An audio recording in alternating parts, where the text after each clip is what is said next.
एकदाग्रे दासीषु यशोदानंद गेहिनी कर्मांतर नियुक्तासु निर्मंथनम स्वयं दधी यानी यानी गीतानि तद्वाल चरितानि च दधिर निर्मंथने काले स्मरंती तान्य गायत।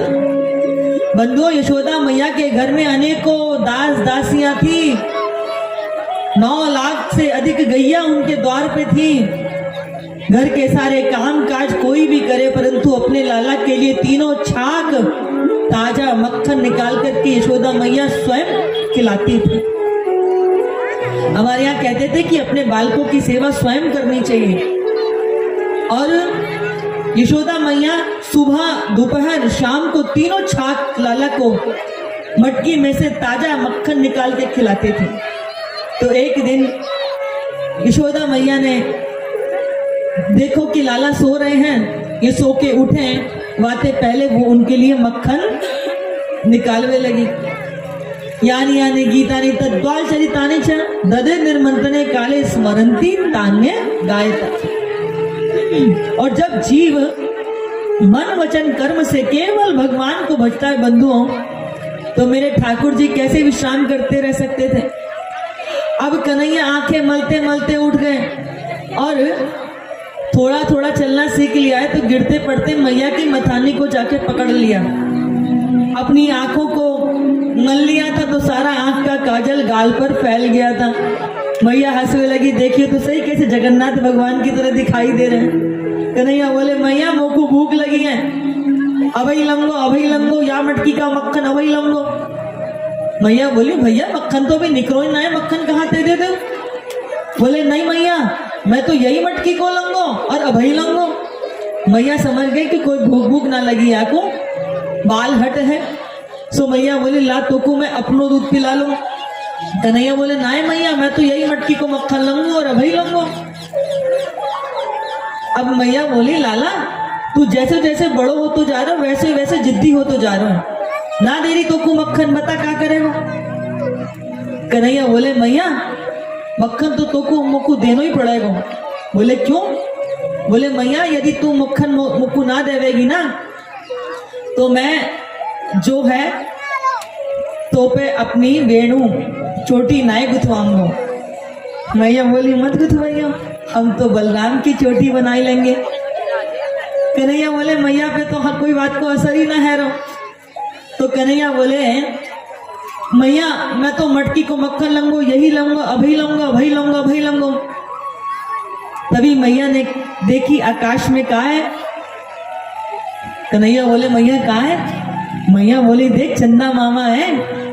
कन्हैया बोले, मैया ये चंदा मामा है। बोले, हाँ ये चंदा मामा है। बोले, मैया मोको मक्खन ना चाहिए, मोको तो चंदा मामा चाहिए। मैया चंदा मामा लंगो, मैया चंदा मामा लंगो, अभई लंगो, अभई लंगो। मैया बोली, मक्खन तो फिर भी थोड़ी देर में निकल आतो, अब या को चंदा कहाँ ते लाके दूं, चंद्र खिलौना ले गूं मैया, अब चंदा कहाँ ते लाके दूं।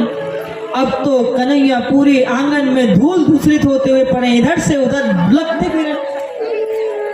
मैया बड़ी सी परात में जल भर के लेके आई और ला करके आंगन में धर दिया।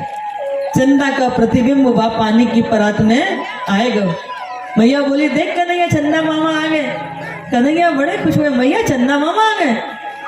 और चंदा मामा को पकड़ने के लिए जैसे परात में हाथ डाले तो परछाई है हाथ में आवे ही ना।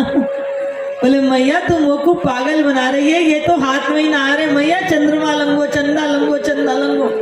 अब मैया दुखी गई, मैया को आज गुस्सा आ गई। मैया ने आज पहली बार कन्हैया को डांटो है। दिन ब दिन जिद्दी है तो जा रहा, ना देरी चंदा बता, ना देरी मक्खन तो को। अब तो कन्हैया को बड़े गुस्सा आई कि एक तो चंदा भी ना देवे और ऊपर से हमको डांटा रही है।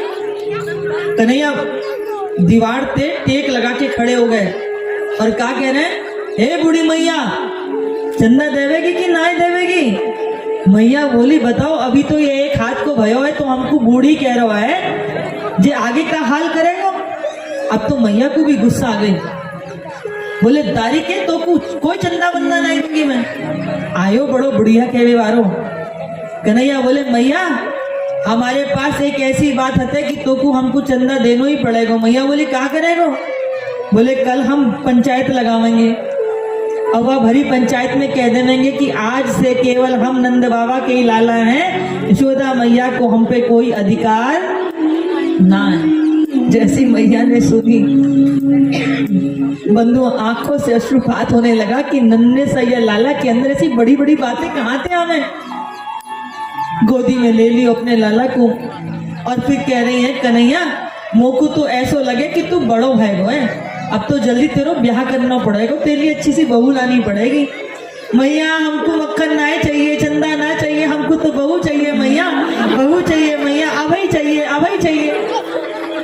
अब मैया बोली बहू चाहिए तो को पता है बहू कैसी होई करे? तू है 1-1.5 हाथ को बहू होगी 4-5 हाथ की। अब मैया बोली कि बहू कैसे ला दूं तेरे लिए, अब क्या करे? तभी मैया ने कहा करी कि बोले मैया तू मोको ऐसी बहू दे दे कि जब मैं खेलने जाए करूं तो वाकू गोदी में जेब में रख के ले जाए करूं। मैया समझ गई कि याकू तो गुड़िया चाहिए और मैया ने गुड़िया बना करके लाला को दे दिया। बंधुओं ऐसी ऐसी लीलाएं करते हैं कन्हैया कि सारे देवी देवता जो भी ऊपर से देखते उनको लगता कि क्या यशोदा के भाग है कि जिसके आंगन में कन्हैया नृत्य करता है, नित्य नई लीला करता है। यशोदा तेरे भाग्य की कहीं का जाए। सारे ग्वाल बाल भगवान के दर्शन करने के लिए लायक रहते, बंदर कोयल मोर सब भगवान के दर्शन करने के लिए व्याकुल रहते कि किसी भी प्रकार भगवान के दर्शन प्राप्त हो जाए। अब मेरे कन्हैया तनिक और बड़े हो गए बंधुओं, 4-4.5 वर्ष के हो गए। मैया लाला को कहीं जाने ना देवे। कन्हैया बोले मैया अब तनिक हमको बाहर भी जाने देकर, अब क्या करो? मैया बोली कहीं नहीं जावेगो। बंधुओं जब कन्हैया छोटे से थे तो जब भी नजर लगती थी तो मैया क्या करती थी? गाय के गोबर में स्नान कराती थी, गाय की पूंछ से झाड़ा देती थी। अब कन्हैया थोड़े बड़े हो गए तो गाय के सींग पे लटक जाते हैं, एक पे दाऊ एक पे बलदाऊ और जो है कन्हैया, और गाय के गोबर में बार बार लोटपोट हो आते हैं। मैया बोली तो को कितनी बार स्नान कराऊं, नहलाऊं धुलाऊं, बार बार जाके गोबर में लोटपोट होके आ जावे, पिछले जन्म को शुगर है का? कन्हैया बोले मैया तूने बिल्कुल ठीक पहचानो, पहले हम 12 भी बन चुके हैं, अवतार ले चुके हैं। जलती हुई चूल्हे में से लकड़ी निकालकर खेल करें, तमाम तरह के खेल करें। अब कन्हैया बोले कि इन खेलन को खेलते खेलते बड़ो समय हो गो, अब कोई नयो खेल खेलना प्रारंभ करें। आज उन्होंने अपने ग्वाल बाल सखाओं को इकट्ठा कर लिया। सारे सखाओं से कहते कि भैया अब हम नयो खेल खेलना प्रारंभ करेंगे। सखा बोले कौन सा खेल? बोले अब हम चोरी चोरी को खेल खेलेंगे। सखा बोले भैया तेरे घर में इतनी लाख गैया हैं, तेरे घर में अन्न है, धान है, सब कुछ तो है, तो कुछ चोरी करने की कहाँ आवश्यकता पड़ गई? कन्हैया बोले भैया हम पदार्थन की चोरी थोड़ी करेंगे, हम तो खावे पीवे की चोरी करेंगे। अरे खावे पीवे की कोई चोरी हुई करे? देख ये देख मधुमंगल को श्रीदामा को कैसे एक एक हड्डी के है रहे, गैया चरा में गोकुल के लाला और दूध दही खा में मथुरा के लाला, वे तो खाई खाई के पहलवान है गए। और सारी जाके हमारी मैया मथुरा में दूध बेच आम है। इसलिए भगवान बोले कि हम चोरी चोरी को खेल खेलेंगे। और इन्होंने एक मंडली बना ली, ग्वाल प्रचारक चोर मंडली, और स्वयं उसके अध्यक्ष बन गए बंधुओं। अब उस सखा बोले भैया हमको तो डर लग रहा है, हमारे घर वाले ने देख ली पकड़ में आ गए तो बहुत मार लगेगी। सखा बोले तो कन्हैया बोले कि अरे मैं बताऊंगा कि कैसे चोरी करनी है। बंधुओं कन्हैया बोले आज चोरी सबसे पहले अपने अपने घर से ही प्रारंभ करनी है।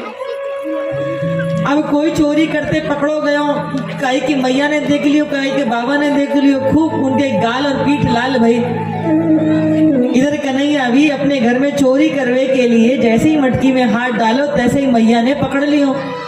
मैया बोली लाला ये मटकी में क्या कर रहे हो हाथ डाल के। अब कन्हैया तो बात बनाने में उत्साह बोले मैया तेने जो ये मुंह को विद्युत के कंगन पहना दिए ना या के ताप से मेरे हाथ जल लो सो यार मक्खन में डाल करके हाथ ठंडो कर रहा हूं मैया। ये तो बच गए पर और सारे सखा खूब पिटे। अब सखा सारे इकट्ठे हुए लाला तेरे चक्कर में पड़कर के हमारी तो आज खूब मार लगी है। कन्हैया बोले दत्त तेरे की चोरी करवो भी नाम है। अब कन्हैया सबको चोरी करवो सिखा रहे हैं बंधुओं और ये मक्खन की कोई चोरी थोड़ी है। ये सारे ग्वाल बाल गोपियां प्रत्येक दिन भगवान को निमंत्रण देते हैं, हृदय से पुकारते हैं कि प्रभु आओ हमारे हृदय के नवनीत को हमारे हृदय को धन्य करो, हमारे आंगन में चरण डालो। बुंदेली भास्कर के सभी दर्शकों को मेरा प्यार भरा नमस्कार। आप ये चैनल देखते रहें, हमारे भैया को सपोर्ट करें, इस चैनल को सपोर्ट करें। आप सभी के साथ मेरी शुभकामनाएं और जितना हो सके इससे ज़्यादा से ज़्यादा सब्सक्राइब कीजिए। धन्यवाद।